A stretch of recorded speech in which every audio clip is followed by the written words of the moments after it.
بسم الله الرحمن الرحيم والصلاة والسلام على أشرف الأنبياء والمرسلين نبينا وحبيبنا محمد صلوات الله وسلامه عليه وعلى آله وصحبه وعلى ذريته ومن تبعهم بإحسان إلى يوم الدين.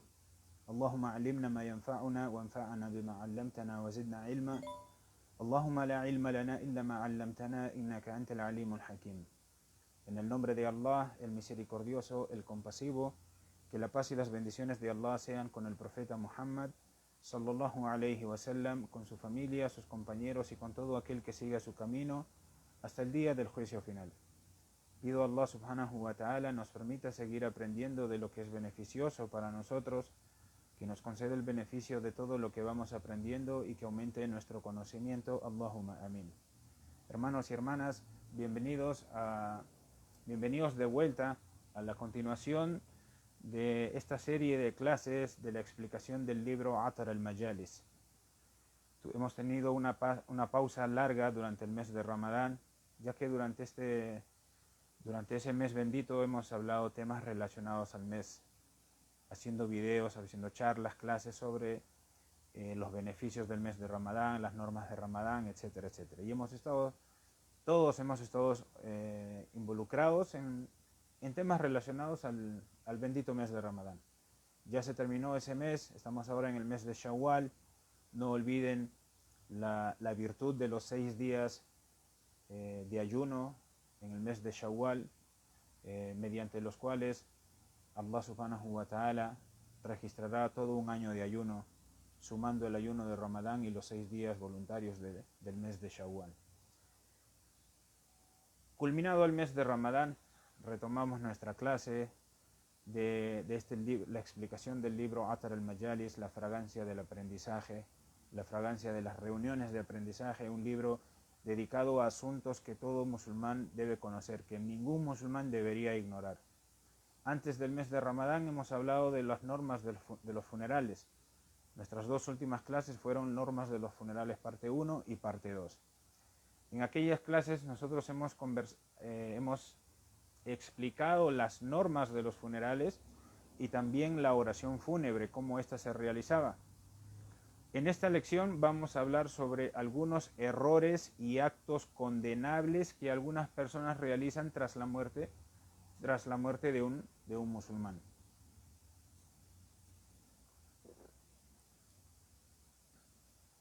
Bien. El Sheikh Abdulaziz bin Baz, rahimahullah, que Allah tenga misericordia de él, dijo en una ocasión: el musulmán debe soportar con paciencia y resignación estos duros momentos y no debe caer en el lamento exagerado, no debe caer en la rasgadura de el rasgar las vestiduras, no debe abofetearse y no debe caer en actos prohibidos. ¿Por qué? Porque el mensajero de Allah, sallallahu alayhi wa sallam, dijo: no es de los nuestros quien se abofetea. El profeta sallallahu alayhi wa sallam dijo: no es de los nuestros quien se abofetea, rasga sus vestiduras o se comporta como en la época de la ignorancia. El mensajero de Allah, sallallahu alayhi wa sallam, dejó claro que quienes actúen de esta manera tras la muerte de un musulmán, o tras la muerte de una persona, de un familiar, tras la muerte de alguien, actúe de esta manera. Quien actúe de esta manera, dijo el profeta sallallahu alaihi wasallam, no es de los nuestros. Repito, él sallallahu alaihi wasallam dijo: no es de los nuestros quien se abofetea. Hay personas que en su desesperación empiezan a abofetearse: ¿por qué pasó esto? ¿Por qué pasó lo otro? ¿Por qué te lo llevaste? ¿Por qué sucedió así? Otras personas que en su desesperación rasgan sus vestiduras. Otras que se comportan como en la época de la ignorancia. Y el profeta sallallahu alaihi wasallam dijo: quien haga tales cosas no es de los míos.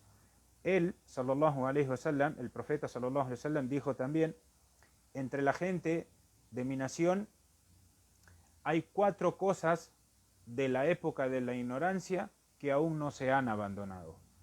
El mensajero de Allah sallallahu alaihi wasallam dijo: entre la gente de mi nación hay 4 cosas de la época de la ignorancia, es decir, 4 acciones, 4 tipos de personas o personas que realizan 4 tipos de acciones, ¿sí?, de la época de la ignorancia que aún no han abandonado.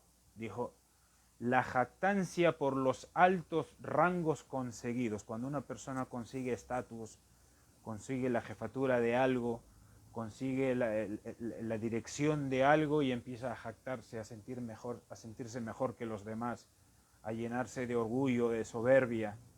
El mensajero de Allah, sallallahu alaihi wasallam, dijo, 4 cosas de la época de la ignorancia aún perduran entre la gente de mi nación.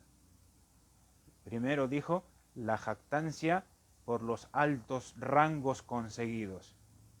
El menospreciar las genealogías. Y es que entre los árabes, antiguamente, antes de la época de la ignorancia, y era una de las cosas que perduraba incluso después de llegado el Islam y aún en tiempos del profeta sallallahu alaihi wasallam, el hecho de que algunos, en base a la ignorancia, se sentían mejores que otros. Los de tal clan somos mejores que los de tal clan. Los de tal tribu son mejores que los de tal tribu. Y así. El primero, jactancia por los altos rangos conseguidos. Segundo, el menospreciar las genealogías. Fulano es hijo de fulano, él no tiene estatus. Fulano es fulano, el hijo de fulano, no tiene estatus. En una ocasión, 2 de los nobles compañeros del profeta sallallahu alaihi wasallam, Abu Dhar al-Ghifari y Bilal ibn Rabah, tuvieron una discusión. Y el primero le dijo al segundo, Yabna Sauda, ¿sí? Yabna Sauda, el primer sahabi de la tribu de al-Ghifari, le dijo a Bilal ibn Rabah, oh hijo de la negra, de manera despectiva. Bilal se puso a llorar, se lamentó de lo que su hermano había dicho y se fue llorando. Estuvo en la mezquita y se encontró con el profeta sallallahu alaihi wasallam. El profeta sallallahu alaihi wasallam lo encontró llorando y le dijo, ¿qué te sucede, Bilal? Y Bilal ibn Rabah se quejó con el profeta sallallahu alaihi wasallam y le dijo, ya Rasulullah, mi hermano me ha menospreciado. Fíjese que incluso en el momento de quejarse con el profeta sallallahu alaihi wasallam, él no menospreció a su hermano, sino que dijo, mi hermano me ha tratado mal, mi hermano me ha menospreciado. ¿Y qué te dijo? Me dijo, Yabna Sauda, hoy el hijo de la negra. Como cuando uno dice en nuestros tiempos, ese negro.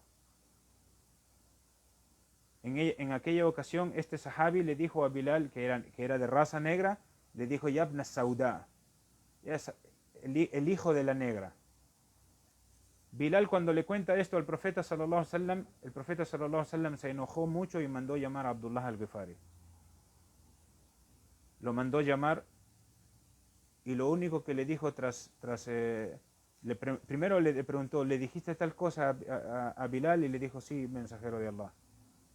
Este compañero del profeta sallallahu alaihi wasallam se arrepintió también de lo que había hecho y se dice que puso su rostro sobre el suelo y le dijo, Bilal, preferiría que pises mi rostro a que yo te trate en otra ocasión de la misma manera. Perdóname. Pero ante esto el profeta sallallahu alaihi wasallam le dijo al Ghifari, le dijo, Innaka rajulun fika jahiliya. Le dijo, eres una persona que todavía tiene rastros de ignorancia. No le dijo, eres un ignorante, eres un tal por cual. No, le dijo, eres una persona que todavía tiene rastros de ignorancia. Todavía tiene que purificarse de esa ignorancia con la que cargas. Entonces, el profeta sallallahu alaihi wasallam dijo, 4 cosas de la época de la ignorancia aún perduran entre la gente de mi nación. Jactarse por los altos rangos conseguidos, el menospreciar las genealogías, el pedir la lluvia a las estrellas y el pláñido. ¿Sí? El pedir la lluvia a las estrellas. Habían entre los árabes gente que salía y pedía a las estrellas que hagan llover. ¿Sí? Y lo último, el pláñido. Y dijo, sallallahu alaihi wasallam, si las plañideras no se arrepienten antes de morir, el día de la resurrección se ordenará que estén de pie con mantos de brea y camisas de sarna. El profeta sallallahu alaihi wasallam dijo: si las plañideras no se arrepienten antes de morir, el día de la resurrección se ordenará que estén de pie con mantos de brea y camisas de sarna. Esto está en la enciclopedia del Imam Muslim, un hadith sahih. El pláñido hace referencia a levantar la voz exageradamente al llorar por un fallecido. Se han dado casos cuando personas que no aceptan el decreto de Dios se rasgan las vestiduras, se abofetean, o como en este caso, en el caso de las plañideras, el pláñido hace referencia a levantar la voz exageradamente al llorar por un fallecido. Una persona que llora dice: ¿por qué? ¿Por qué? Y empieza a gritar exageradamente, escandalosamente. Eso es el pláñido. Y el profeta sallallahu alaihi wasallam dijo: las plañideras, si no se arrepienten antes de morir, el día de la resurrección se ordenará que estén de pie con mantos de brea y camisas de sarna. ¿Sí? Abu Musa, Abdullah ibn Qais, radiyallahu an, que Allah esté complacido con él narró que el mensajero de Allah, sallallahu alayhi wa sallam, se desentendió de la sálika. La sálika es la plañidera, la que hace esta acción que acabo de mencionar. Se desentendió también de la halika. Y la halika es aquella mujer que se afeita el cabello o se lo arranca por la muerte de alguien. Murió fulano, así que me afeito el cabello. O murió fulano y me arranco el cabello. El profeta sallallahu alaihi wasallam se desentendió de la sálika, que es la plañidera, de la halika, que es la mujer que se afeita o se arranca el cabello por la muerte de alguien, solo por la muerte de alguien, ¿sí? Y se entendió también de la shaqqa. La shaqqa es aquella mujer que desgarra sus vestiduras, aquella mujer que por su desesperación y por no aceptar el decreto de Dios rasga sus vestiduras, renegando del decreto de Dios, por qué sucedió tal cosa, por qué se hizo de esta manera, por qué si era joven, etcétera, etcétera. ¿Sí? Rasga sus vestiduras ante las aflicciones. Cada vez que sucede una aflicción, rasga sus vestiduras. Y el profeta sallallahu alaihi wasallam se desentendió de la sálika, de la halika y de la shaqqa. ¿Sí? La plañidera, la que se afeita o se arranca el cabello, y la que rasga sus vestiduras. Todos estos actos son producto de la desesperación, por lo que no es permitido para ninguna mujer ni tampoco hombre hacer nada de esto. Todas estas acciones son acciones de la época de la ignorancia, y el Islam vino para levantar todo esto, para acabar con todo esto. Otros de los errores que cometen algunas personas es postergar el pago de las deudas del difunto. El difunto dejó deudas, hay dinero para pagar sus deudas, pero sus deudos no se apresuran a pagar las deudas. Prefieren retrasar las deudas, postergarlas. Y este es otro de los grandes errores que cometen algunos musulmanes. ¿Sí? Postergar las deudas o ejecutar sus últimas voluntades. También prefieren postergar. Dejaron un testamento con sus últimas voluntades y sus deudos, en vez de apresurarse a cumplir con estas, prefieren postergarlas. Tanto sus deudas como sus últimas voluntades. Y el profeta, sallallahu alaihi wasallam, dijo: el alma del creyente permanece suspendida por sus deudas hasta que se paguen. Entonces, hermanos y hermanas, si tenemos un familiar, sobre todo si era musulmán, ¿sí? Si es musulmán, ¿sí? Si tenemos un familiar que tiene deudas y murió con estas deudas y dejó con qué pagar sus deudas, hay que apresurarse a pagar sus deudas. Si hay con qué pagar sus deudas, hay que apresurarse. Y si hay quienes pueden ayudar a cumplir con estas deudas, pues se debe hacer.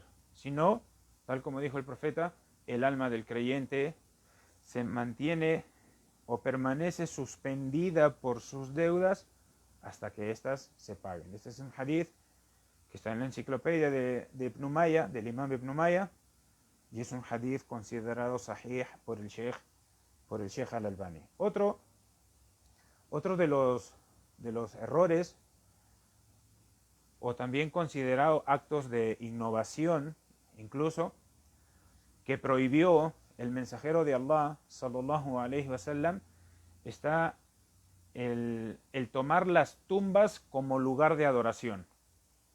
Hay personas que cometen este acto de innovación, tomando las tumbas como lugar de adoración, o construir mezquitas sobre las tumbas, o enterrar al difunto en una mezquita. Tampoco se debe hacer, ¿sí? El profeta sallallahu alaihi wasallam dijo: por cierto, que quienes vivieron antes que ustedes tomaron las tumbas de sus profetas y gente piadosa como lugares de adoración. Y a continuación dijo: no tomen las tumbas como lugar de oración. Se los prohíbo, dijo el profeta sallallahu alaihi wasallam. Y este es un hadith también que está recopilado por el imam Muslim. El imam Muslim también menciona en su enciclopedia del Sahih Muslim que Jabir radiyallahu an, el compañero del profeta sallallahu alaihi wasallam, dijo: el mensajero de Allah sallallahu alaihi wasallam prohibió enyesar las tumbas. Enyesar es decir, construir sobre ellas, ¿sí? O construir sobre ellas. Enyesar o construir sobre ellas. Y el imam at-Tirmidhi agregó: y a escribir sobre ellas. Entonces el profeta sallallahu alaihi wasallam prohibió todo esto sobre las tumbas, prohibió tomar las tumbas como lugar de adoración, prohibió enterrar a alguien en una mezquita, todo esto lo prohibió. Prohibió también enyesar las tumbas, es decir, darles forma y todo esto. Prohibió construir sobre las mismas y prohibió incluso escribir sobre las mismas, tal como agregó el imam at-Tirmidhi, ¿sí? Ahora, otro de los actos innovados relacionados a las tumbas es el colocar flores sobre las mismas. Colocar flores sobre las tumbas es un acto que no tiene relación alguna con el Islam. Es algo que no está legislado en el Islam. Eso es un acto de innovación, es un acto, de hecho, tradicionalmente conocido entre los kufar, entre los incrédulos. No es algo que pertenece al Islam. El adornar las tumbas con flores también es otro de los actos de innovación en el Islam, ¿sí? Bien, hermanos y hermanas, hasta este punto llegamos con los asuntos relacionados a los funerales, las normas de los funerales, los actos erróneos en el funeral o relacionados al mismo, ¿sí? Hasta este punto llegamos. Quiere Allah subhanahu wa ta'ala hacernos de aquellos que siguen la sunna del mensajero sallallahu alayhi wa sallam y se aferran a la misma, se aferran a la sunna. Siempre recuerden aferrarse a la sunna del profeta sallallahu alayhi wa sallam. El profeta sallallahu alayhi wa sallam, antes de morir, dijo: les dejo dos cosas, aférrense con ella hasta con los dientes. Les dejo el Corán y la sunna. Entonces, que Allah subhanahu wa ta'ala nos haga seguir a su mensajero y aferrarnos a la sunna de él sallallahu alayhi wa sallam. Nos detenemos en este punto, hermanos y hermanas, y en la próxima lección, inshallah, hablaremos sobre el tercer pilar del Islam, que es el zakat. Barakallahu fikum wa jazakumullahu khairan. Wassalamu alaikum wa rahmatullahi wa barakatuh.